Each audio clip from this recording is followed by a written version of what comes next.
అందరికీ నమస్కారం. నేను లాస్ట్ ఇయర్ ఓలా బైక్ కొన్నాను. మీరు చూస్తున్నారు కదా, మా బాబు పొరపాటున ఓలా బైక్ని పడవేశాడు. రైట్ హ్యాండ్ లివర్ ఇరిగిపోయింది. దీనిని రిపేర్ చేయించడానికి మచిలీపట్నం టు విజయవాడ వెళ్ళాను. విజయవాడ వెళ్ళడానికి బ్యాటరీ ఛార్జింగ్ అయిపోయింది కావున మన ఓలా వాళ్ళు ఫ్రీ హైపర్ ఛార్జర్ పెట్టారు. అక్కడ మనం బైక్ని ఫ్రీగా ఛార్జింగ్ పెట్టుకోవచ్చు. మినిమం 15 to 20 మినిట్స్లో 75% ఎక్కేస్తుంది. సో అక్కడి నుంచి నేను మళ్ళీ రూమ్కి వెళ్ళి అక్కడ బ్రేక్ లివర్ తీసుకున్నాను. ఫిట్ చేయడం చాలా సింపుల్ అనుకున్నాను. వారు వైర్ని బిగించడానికి ఓలా యొక్క పార్ట్లు ఊడదీస్తున్నారు.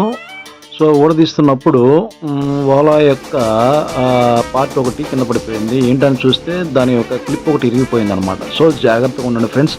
ఊరికే ఓలా బైక్ని ఎక్కడ పడితే అక్కడికి పడేవాకండి.